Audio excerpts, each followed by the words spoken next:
안녕하세요, 모험장 후이입니다. 제가 렉스턴 스포츠를 사서 운행한 지가 어느덧 6개월 정도가 되었네요. 렉스턴 스포츠 4륜 프레스티지 모델이며 총 운행거리가 6,000km 가까이 되어가고 있는 시점입니다. 그동안 이 차량을 운행하면서 느끼고 있는 치명적인 문제점에 대해서 간단히 말씀드리는 시간을 갖도록 하겠습니다.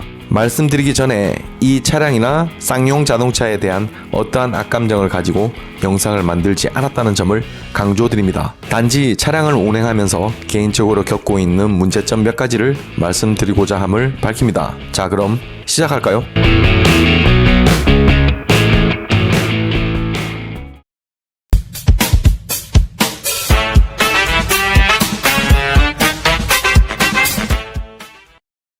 첫 번째, 연비 문제입니다. 요즘 같은 고유가 시대에 디젤 차의 첫 번째 장점이라고 할 수 있는 연비의 강점은 전혀 찾아볼 수가 없습니다. 거주 지역이 부산 금정구 지역, 그리고 4륜 모델임을 감안하더라도 연비가 너무나 최악입니다. 일반적인 타사 SUV에 비교를 하면 될까 모르겠지만 급가속, 급제동 없이 아주 살랑살랑 다니는 운행 스타일임에도 불구하고 시내 7km, 고속도로 10km 정도 수준입니다. 금액은 한 14만원 정도 주유가 됐고요. 여기서 트립 버튼을 주행거리 A를 리셋을 시켰죠. B도 혹시 모르니까 리셋을 시키겠습니다. 그래서 여기서부터 측정을 한번 해보도록 하겠습니다. 지금 현재 게이지는 풀로 나오고 146,000원어치 71리터를 주유를 했습니다. 경유 단가 2,057원이고요. 자, 이걸로 한번 측정을 해서 결과치를 말씀드려 볼 수 있도록 하겠습니다. A few days later. 오늘 다시 이렇게 경고등이 떴습니다. 연료를 보충하라는 경고등이 뜨는데 몇 킬로를 뜨는지 한번 볼까요? 673km를 주행을 했고요. 평균 속도가 왜 34km를 찍히는지 저는 이걸 이해를 못하겠어요.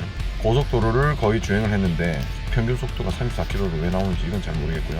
뭐 주행시간은 17시간으로 나오는데 이것도 잘 모르겠습니다. 어쨌든 총 주행거리는 기름을 가득 채우고 673km를 주행을 했고, 드립상 연비는 9.6km로 나오는데 이거는 제가 고속도로를 다니다가 이거를 한번 리셋을 시켰기 때문에 이거는 굳이 반영을 하지 않도록 하겠습니다. 이번에 제가 가족 여행을 하면서 고속도로를 많이 주행을 하고 일반 도로를 많이 주행을 했는데도 불구하고 보시다시피 주로 고속도로를 주행을 했음에도 불구하고 평균 연비는 9.5km의 결과치가 나왔습니다. 지난번 영상인 남해 아난티 여행을 주로 했던 주행 결과이기에 고속도로를 주로 주행했음에도 불구하고 평균 연비는 고작 9.5km의 결과치가 나왔네요. 만땅 주유하고 670km를 주행했는데 너무나도 처참한 결과인 듯 합니다. 물론 여름철이라 에어컨 빵빵하게 틀고 짐도 좀 싣고 사람도 많이 태우고 주행하긴 했지만 글쎄요, 그런 걸 감안하더라도 연비는 너무 좋지 않은 것 같습니다. 평소 때도 연비를 가끔 측정하곤 하는데 트립상 연비가 거의 맞다고 보여지는데 평균 연비는 7km 수준으로 찍힙니다. 이 부분 개선의 여지가 없는지 쌍용 자동차에 대묻고 싶습니다. 아마도 기술적인 부분이므로 연비는 포기하고 타든지 전기차나 하이브리드가 나올 때까지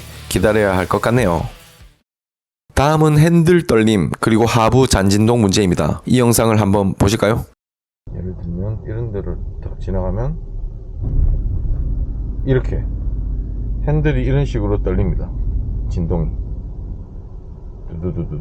이렇게 저속 운행 시 노면이 조금만 고르지 못한 곳을 지날 때마다 바닥 진동이 그대로 흡수되고 특히 핸들을 돌릴 때 핸들 떨림이 너무 심해서 운행에 불편함을 느낄 정도였습니다. 처음에는 이 차가 픽업 트럭이라 원래 이런 건지 승차감이 안 좋다고 얘긴 하지만 이건 너무 심하네 정도로 생각했었죠. 하지만 운행하는데 너무 불편해서 점검을 받아야겠다고 생각했습니다. 이 문제로 사업소를 3번이나 방문하게 되었습니다. 첫 번째 방문 때는 별다른 문제점을 찾지 못하여 애프터마켓에서 설치한 허브 스페이스가 문제가 될 수 있다 해서 그걸 탈착을 하고 휠 얼라이먼트를 봐주는 것으로 처리가 끝났었죠. 이후 믿고 타보았지만 여전히 문제점이 발생해서 두 번째 방문을 하게 되었습니다. 두 번째 방문 전에 온라인 커뮤니티를 통해 알아본 결과 저 말고도 몇몇 분들이 같은 정상의 의견들이 많이 있어 참조하고 방문했었죠. 몇몇 오너분들의 말씀대로 라는 회사에서 직원이 출장을 나와서 고쳐준다는 정보가 있길래 그렇게 되냐고 물었더니 한 정비기사분이 짜증 섞인 말투로 여태껏 만도에서 나와서 그렇게 수리한 적이 한 번도 없다면서 저를 무안하게 만드는 반응을 하기도 했거든요. 아니 지난번 방문 시 전체 검사를 했는데 이상이 없다 해서 개인적으로 정보를 알아보고 물어본 것 뿐인데 그렇게 반응을 하니 한편으로 화가 나기도 했습니다. 차량이 이상이 있어서 재방문한 것인데 기존 점검 내역을 확인도 하지 않고 다시 처음 증상을 묻고 의아한 듯한 반응을 보이는 것 자체가 기분이 상하는 접객 태도에 화가 조금은 났지만 어쨌든 차량을 고치기만 하면 되는 거니까 맡겼죠. 어쨌든 점검을 요청한 결과 아니나 다를까 만도에서 직원이 와서 해결할 문제라며 다시 예약 날짜를 잡아주었습니다. 만약 이러한 사전 정보 없이 방문했더라면 어떻게 대처했을까 의문이 들긴 합니다. 약간은 불편한 마음으로 이왕 방문한 거 엔진 오일과 오일 필터 등만 교체하고 돌아왔습니다. 교체 비용은 대략 11만원 정도가 들었고요. 물가가 오르니까 이것도 엄청 올랐네요. 그리고 세 번째 방문, 만도라는 회사 직원이 내려와서 기존의 사업소 직원과 무언가를 수리하고 테스트 주행을 나가더군요. 고객 대기실에서 기다리다가 슬쩍 내려가 보니까 이미 수리를 끝내가는 시점이라 영상은 이것밖에 없습니다. 수리 도중이었기 때문에 방해하지 않으려고 더 이상 여쭤보진 않았습니다. 언더카버를 떼어내고 그 위에 무언가를 만지는 듯 보였습니다. 나중에 물어보니 기어박스, 전자식 스티어링 그 부분에 모터가 있는데 그걸